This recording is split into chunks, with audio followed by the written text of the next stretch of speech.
everyone. Welcome to this week's Master Instructor Roundtable. This week, we're going to be talking all things yoga. I'm Marty Miller, Regional Master Instructor, here with my co-host and fellow Regional Master Instructor, Miss Wendy Batts. How's it going today, Wendy? It's great, Marty. How are you? Good. I know that this may be a out-of-the-box topic for us here at NASM, and the conversation started actually between Wendy and I, because I told her over the last, let's call it 4 to 6 weeks, I've started something new, which was hot yoga. Yes. And for those of you guys that have heard my stories about yoga in the past, I am trying to get better at doing yoga type moves. And my very first yoga class I took, I actually helped open a gym. And so we would start at 5 a.m. And so I would get up super early to make sure I managed the club.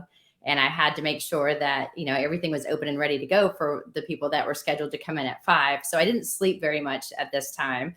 And I had a client that begged me to go to yoga. It was a restorative yoga, and it was going to be something that she thought I could really benefit. And she wanted me to get in with her. And I was like, oh, I've got this. I went, I laid down, there was candles, it was dark, and I took an hour nap.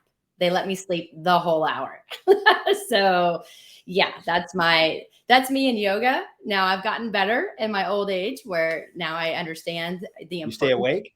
Of getting a better night's rest for sure. And and going from there. But, you know, I do have clients that ask me a lot about yoga. Like, what's the best type for me to start with? Or what's the differences between this type of yoga and that type of yoga? And, you know, I actually had to go in and do my research. And, you know, I think it's important that we don't start in a class that is so advanced that we end up hurting ourselves, or we get too deep in a stretch and then we end up having injuries because of that. So I'm excited about today, because I'm hoping that we can shed some light on those of you guys that don't know a lot about yoga, because this was good for me.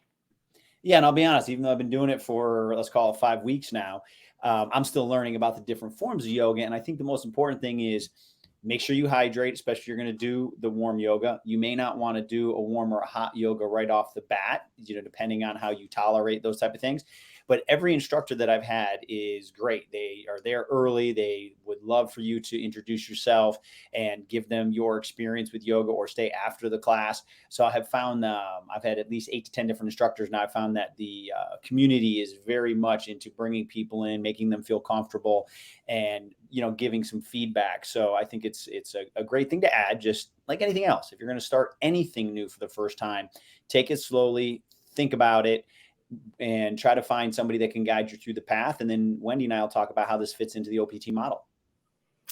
Yes, we will. So that's actually what we're going to talk about. First of all, what is yoga? I think it's important that we just define it in general. And, you know, if you're looking at yoga and you type it in, the search engine that comes up, I mean, it just keeps going. And so instead of talking about every type of yoga discipline that's out there, or, you know, oh, I do this type of yoga, but you didn't talk about it, we're just going to talk about some of the most common yoga disciplines that are out there, or classes that you can take, and then go over the purposes and benefits of each one. And then the way to think about it for yourself is, what are you trying to achieve? Meaning, you know, are you looking at it because you had a stressful day, you need something to clear your mind and bring you back, you know, mentally, physically, spiritually, whatever it is that is best for you.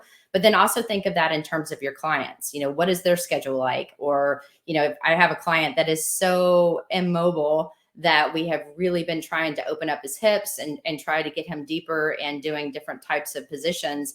He started doing yoga, and I have seen a huge improvement in his movements and the exercises when we're actually in resistance, because he's able to now get into positions the right way without compensating, because he's got better flexibility in areas that he really needed it. And, you know, we also have to think too, when you're thinking of yoga, you're going to be kind of stretching the whole body as one. It's not necessarily like what your assessment's going to say. So you have to kind of think a little bit outside of what Marty and I always preach. Like, you better look at your assessment results. This is something that's just more whole body. And, you know, and it takes the mind, body, and spirit all together. So. Yeah, and a couple of things I learned from it. When, you know, I did martial arts, still like to do it when I can, for years. And my sensei called it the shoe rack theory. You walk in the dojo, you put your shoes in the shoe rack, and you're on the mat, and you are supposed to be mentally focused for that full time, and generally an hour. which what I love about that is in martial arts, when I was doing that as much as I was at and back then, is you really did get to leave all your worries and thoughts behind, and you had to hyper focus on what you were doing. When I go to the gym and do my normal workout, it's still very easy for me to think about the outside world because, during my training, whether it's phase 2, phase 3, whatever, I'm still kind of on autopilot. Maybe not for our clients, but for me, I can still let the things that I'm thinking about during the day kind of creep into my general fitness. But again, what I found with yoga is there's a shoe rack. You put your shoes in and you walk through the doors, and you really do kind of disengage for that hour. The outside world, it's a lot easier to disconnect. So there is something to be said. They focus on breathing. And what I love about is the form that I'm taking. And when we put this together, I'm still trying to exactly figure it out. I'm not an expert on the type, but we do a flow.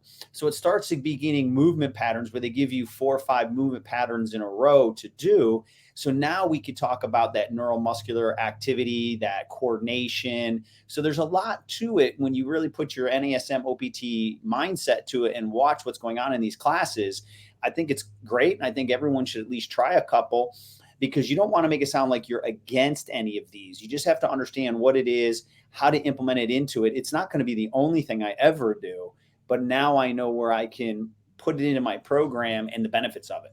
And I think we need to think of it this way, like Pilates is Pilates and yoga is yoga. And when you're doing resistance training, there's certain movements and processes and positions that are going to be outside of what we're commonly doing when we're doing an exercise. And so I think that's another thing that sometimes you have to let go. The first time I ever took Pilates, for example, they wanted me to externally rotate my feet and do these things on this machine. And I really had a hard time with that because I'm like, oh my gosh, I know what it's going to do to my hips and I know what it's doing to my piriformis and this, that, and the other. And I finally just had to let it go. And I think it's important when you're working with clients that they don't think that it's going to take the place of what they're doing, because resistance, especially as we're getting older, balance is super important. Resistance training for bone density and muscular strength, because we lose it as we age.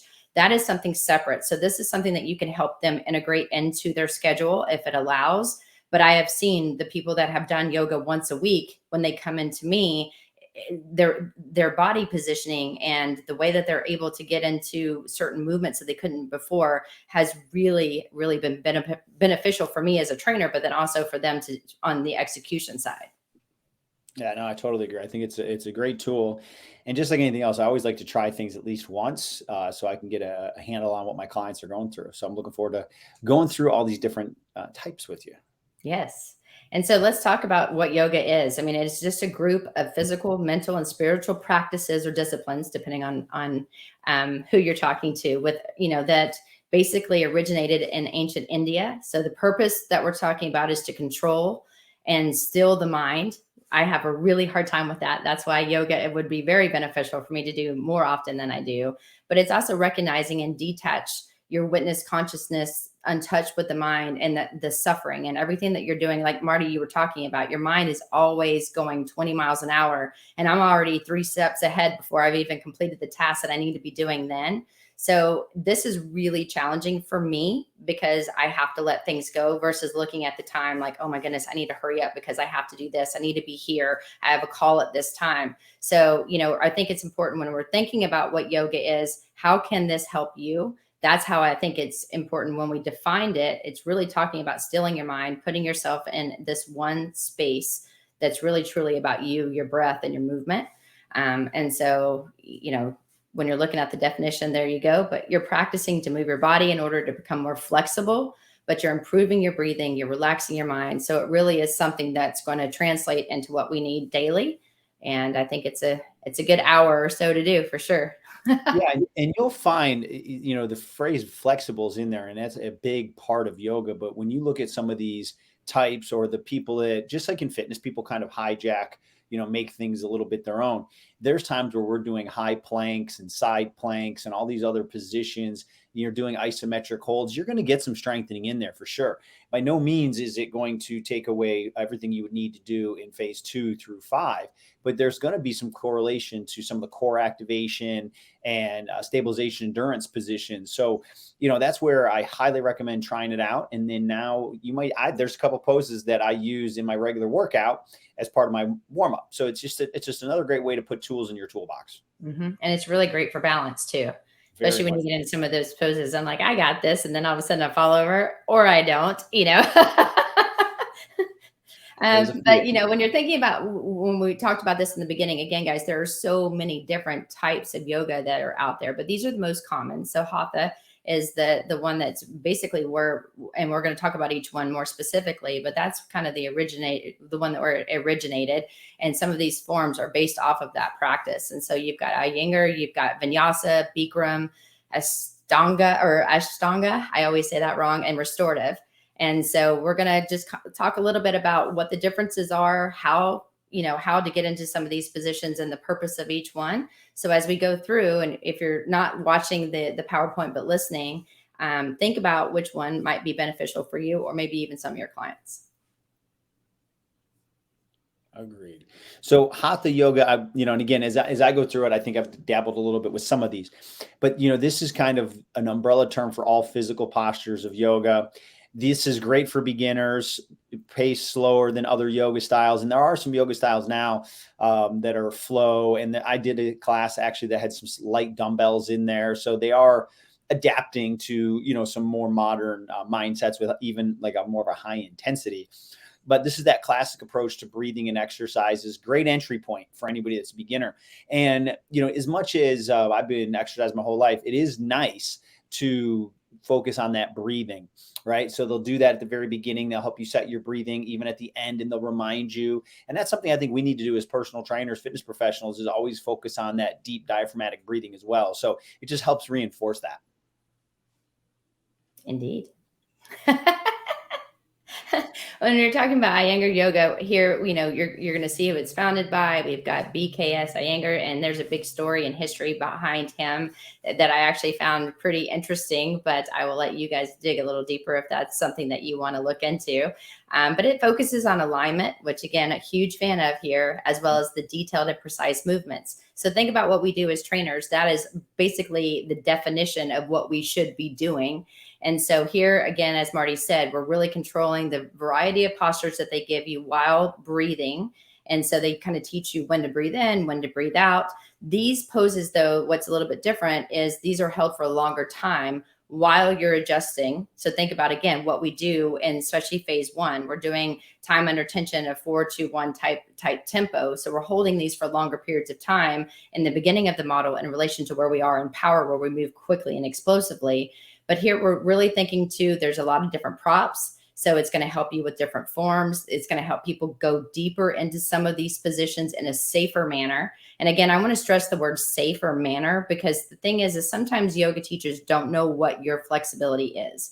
And they're going to try to push you. They're going to say, hey, I want you to go a little bit deeper and a little bit deeper. But if you know that that is like where you need to be at that time, you just stay where you are, because the thing is again, you don't want to overstretch something. You don't want to cause, some kind of issue with your tendons and ligaments, because those are things that once you overstretch them, you can't really get that back. Now we're really focusing on the muscles. And so that's why I think while you're holding these positions, you're going to notice where you start. And then through the period of time, you will go deeper into whatever stretch, just because, again, think about what's happening with the stretch reflex. We've got things saying, okay, the muscle spindle starts to relax. You start to be able to get deeper into that position. So kind of keep that in mind too. And then you're also going to, when you're looking at this type of yoga, you got to see that it is a, good position and place for people to start, especially if they have injuries that you're trying to work through. But again, you want to make sure that it's something that your client can do, and that they understand that if they can't use a particular prop and it's not helping them, then they just need to start with what they are in the basics and then go a little bit deeper. But this does involve props and longer holds. Yeah. And the only thing I could add to that, when you did such a good job explaining, is don't be afraid to use the props, like the yoga blocks for people that don't have the flexibility. I always bring a yoga block to my mat just in case, and they have the straps. Sometimes you use it, sometimes you don't. but don't be afraid to, use that. It's just like in the OPT model, we tell you to, go through the available range of motion you can control. So if we're doing something like a windmill or these poses where, you've got one leg up and one arm down, you might need a yoga block to be able to maintain your balance. And now you can kind of get in and own that position. There's nothing wrong with that. So, I highly recommend working within what you can control, and you're going to get that deeper ranges of motion and more neuromuscular control for sure.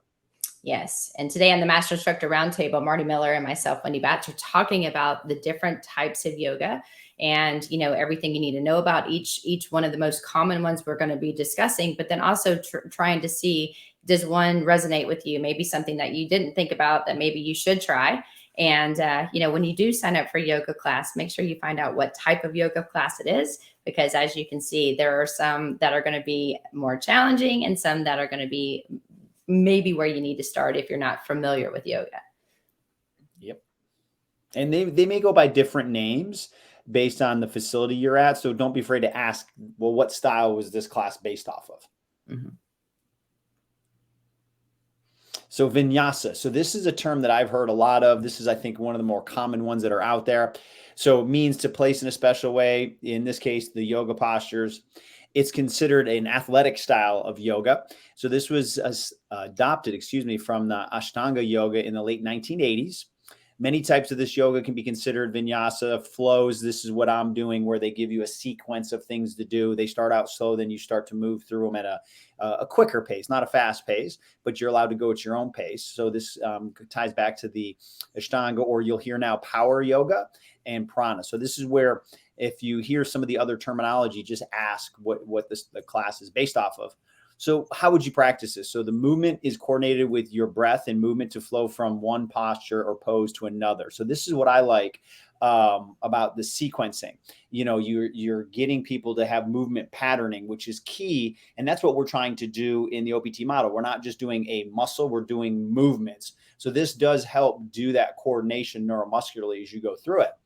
So the styles, of course, can vary depending on the teacher, and there can be many types of poses and different sequences, which is good, again, to teach you to have to really put your mind into it, listen to the instruction, also watch the instructor, and then be able to try to practice that. So it's great neuromuscularly there. So the alignment is based off the Vinyasa, choreograph new flows every time, or you'll see teachers that have similar flows, but they will adapt to them, which is awesome. And then sometimes you'll hold the pose a little bit longer after you warm up. And I've seen it also the other way, where they'll use a longer pose to let you hold it. They'll make the corrections. They do a great job of getting your arch in a neutral position. So again, you're activating those little muscles intrinsic in the foot. They also have you spreading your feet out, using your toes, which is something that Wendy, you and I've talked about, that we're living in these shoes. We're not grounded enough. So there's other things that come from it. And you'll also spend a lot of time with hands on the ground. So you get a lot of core activation. And there is a lot of technique on how to activate the scapula. So that's where I really started to think about the benefits of it. So for an aerobic workout, this type of class might be the best to boost your heart rate, because a lot of times you are down, then up, back down. So almost like that peripheral heart action where you're constantly going upper body, lower body. There is a lot of moving from pose to pose, to standing, back to lying, into rotation, even on the ground. So you will definitely, and I've worn my Apple Watch, you can get your heart rate up. They're pretty good. I've had it in the 140s if you're working really hard. Mm-hmm. And I think too, this is important to say, that if you do have someone that is new to yoga, they don't understand like the different, terminology and positions and poses, I don't think flow or vinyasa type yoga is a great place to start. And sometimes people end up getting more frustrated, and it's also more frustrating with the teacher, because the teacher's trying to show that person how to do, one particular move, when in all reality, it should be more of a flow. And, so you want to have a good, I think, understanding of the terminology, the poses and positionings. And that's why I think starting with some of the ones we've already discussed is a great thing to start with. Because then I know for myself, this is the type of yoga that I want. I always want to try to push myself to the highest limit. If this is the hardest one, I'm in, that's kind of, unfortunately, the competitive mindset of myself. I can do anything in my head. And so this is where I want to be, but I also don't want to set the class back, because they're more advanced and I'm still trying to figure out, when they get into this warrior, whatever pose, like, am I in 1, 2, like, so the thing is just make sure you do have a good understanding of the poses. And then if you know that your client too can, pretty flexible, this is really good for the mind because you have to think about the sequencing and your positioning. But I also think too that, this to me would be someone that has been doing yoga for a while before I would put them into this type of yoga or suggest it anyway. Mm-hmm. No, it's great advice. And this is the one that I've been spending more time on. And again, just like anybody else, anytime you start anything new, there's going to be a point of learning. And I'm not going to use the word frustration, but you have to accept where you're at in that journey. Right. And, the instructors are great and you just got to learn to do what you can do. But, I highly suggest from the sequencing of it to work through it. It is a challenging class, but it's also very rewarding when you start to put your science hat on and to really look at the benefits that you're getting. Yes. I know I took my first one of those classes, Marty, and I thought my quads were going to blow because they had us in these deep, like, Chair lunge poses positions and things like that. for so much time. I'm like, oh my goodness, I need a break. And then I thought, wait, what am I saying here? But that brings us to Bikram yoga. This is something that, this is actually where I really felt that I wanted to be in a Bikram class. I needed to sweat some stuff out. This is not something I strongly suggest after a night of drinking, mind you. However, this is basically when you hear people talking about hot yoga, and, it's going to feature a bunch of different poses that you're doing in a sauna-like room. And so on average, this room is set to 105 degrees with 40% humidity. So the gross part of me is people's sweaty feet right in my face. I really, it's hard for me. It's really hard for me. But the thing is I find it to be detoxing in a way. I like to sweat. I like just to get into these positions. Now, also one thing, if someone is new and that they're struggling with flexibility, I don't suggest them starting in this type of room, which some people are going to be combative in, and I'm okay with taking that. And the only reason I say that is because sometimes when the muscles get really warm, you're going to be able to become more flexible. However, again, with the teacher pushing you, sometimes people can get injured in hot yoga because they're going past a point of where they should be going. And it's mainly just because their body's overheated. And so just be very careful with type of Bikram yoga or hot yoga, because that is something that I have actually seen happen. And unfortunately got a client with an injury coming to me because they were really doing this hot yoga very often. And they ended up straining, one of their adductors in a very, very bad way. So it set them back in their program.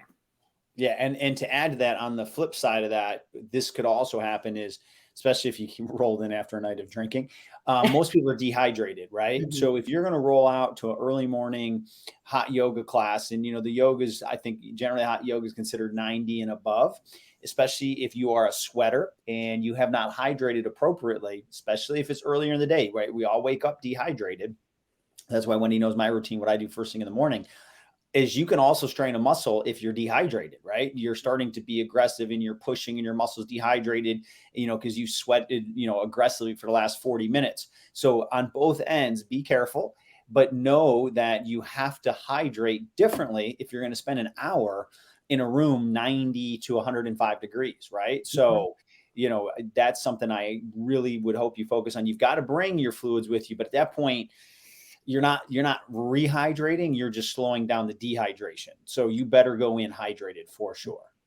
Yeah. And I think, one of the positives that I like about hot yoga though, is how to practice it. So when you're practicing hot yoga, you're in your positions, they tell you whether you're going to need any type of props. Usually they don't, because there's 26 different poses that you're doing, and they're really focusing on alignment. You are holding these for a longer period of time as well. But again, think about the temperature of the room. And so, if you're going back and looking at the different points that we have on the how to practice part, it's not just the 26 postures, but, and the alignment, but also too, people sometimes they'll even turn up the heat, because as people start getting hotter, the room gets hotter. And so, but you also need to make sure too, that if you are going to take a Bikram yoga, that it is one of these that does have a controlled environment room. So you can get the temperature up where it needs to be. And then also too, that the humidity there's got to be humidity in there, guys, too, because if it's dry heat, go live in Arizona in the summer. If you guys want to see what it's like walking into a blow dryer.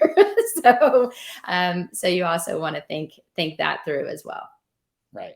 No, I enjoy it. It's just, again, I like the mental challenge of it, but I live in South Florida, so I'm a little more accustomed to it.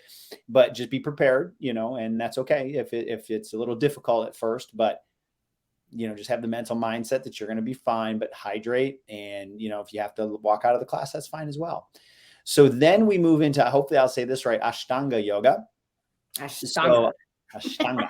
So this means 8-limb path. So in now this part, I don't know how to say it. Mysore, India, people gather to practice this form of yoga together at their own pace.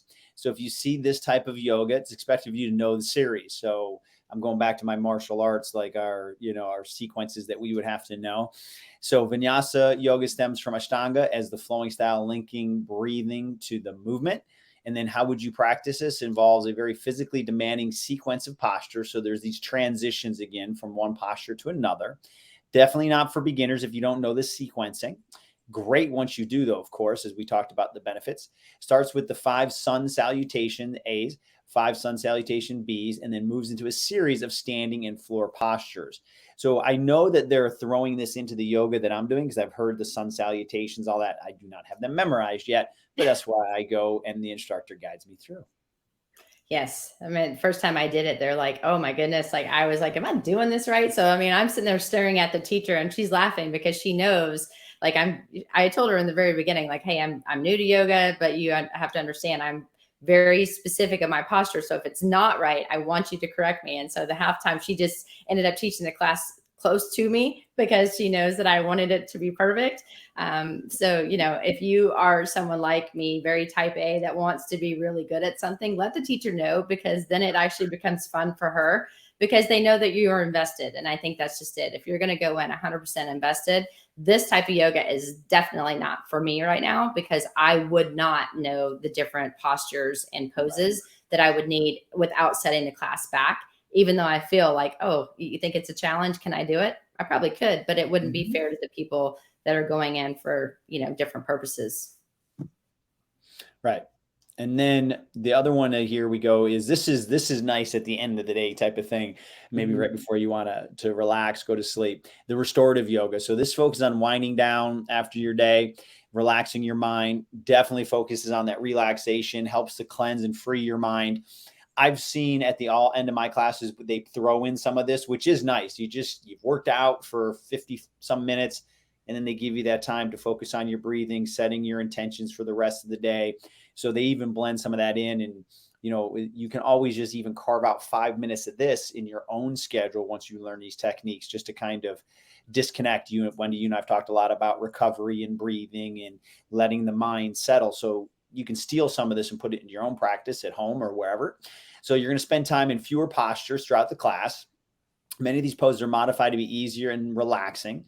Props are used such as blankets, bolsters, and eye pillows. So I've not done that type of class yet because I'd be This is what put me to sleep, y'all. Yeah, this is the type of yoga that literally I slept an hour for in front of people, and I didn't even know. So clearly it works. So these props are help you to sink deeper into relaxation. So clearly we've got testimonial from Wendy. She's 1 for 1. I am. But, I think this is also something that as fitness professionals, we can really try to ask our clients to participate in, especially if they, are like a CEO in a company, or they have a lot of kids and you can see that their stress level is high, especially at this time of year, the end of school and all the different sports and things that are out there. It's very easy to lose yourself. And so sometimes this actually, once again, brings you back.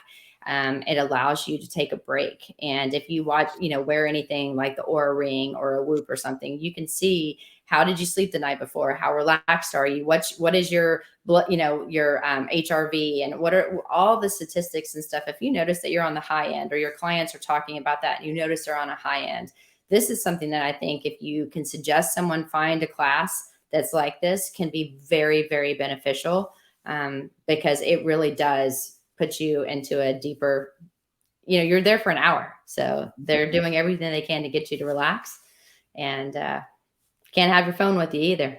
No. And again, steal pieces of this. Go experiment with these yoga classes and steal a little of it if you don't even want to take the full classes. There's a ton of benefits from all these different styles.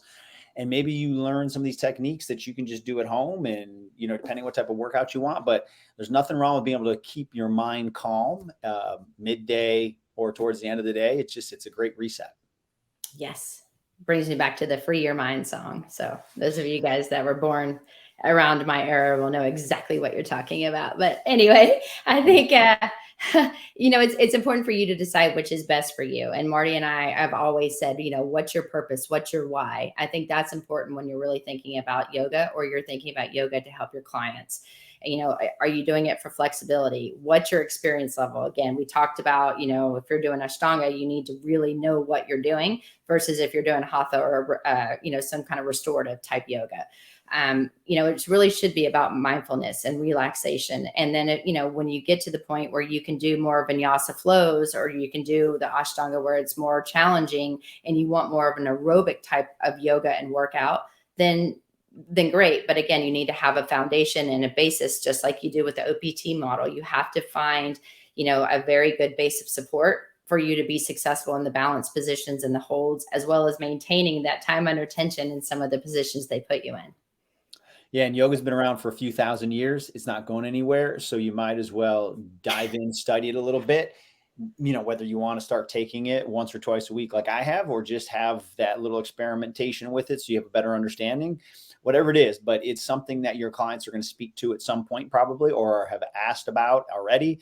Maybe they do it. So there's nothing wrong with, participating in that and then knowing where to sequence that into the program. Yeah. And basically, we're just going to talk about our key takeaways. It really can help you or your clients physically, mentally, and spiritually. That you need to understand the different types of yoga, and then help yourself and or your clients determine what's in their best need. Like where are they going to get the benefits, and how can you help them? And as Marty and I talked about when we sprinkled this in, guys, it's just like the model. You need to be stable, and then you're going to build strength, and then you're going to build power.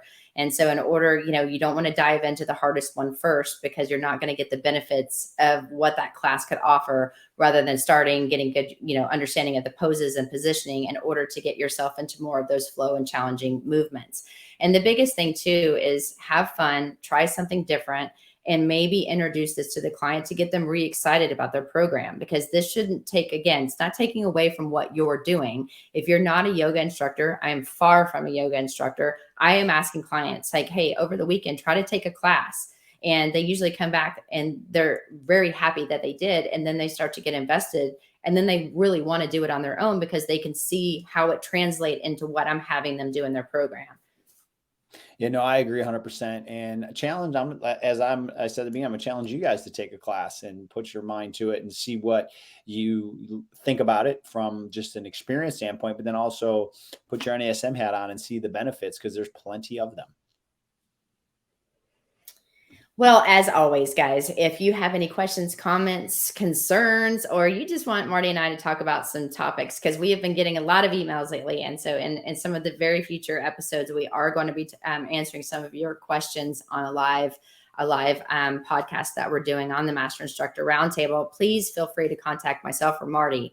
But if you want to email me, you can email me at wendy.batts@nasm.org, or you can always find me on Instagram at wendy.batts13. And my information's popping up here, dr.martymiller72 for Instagram. And then my email is marty.miller@nasm.org. So Wendy, thanks for all the great information. I know you did a lot of research on this one. And for all of you that joined us, hopefully you got some great information. Maybe we're going to inspire you to try something new. And we definitely look forward to seeing you next week on the Master Instructor Roundtable.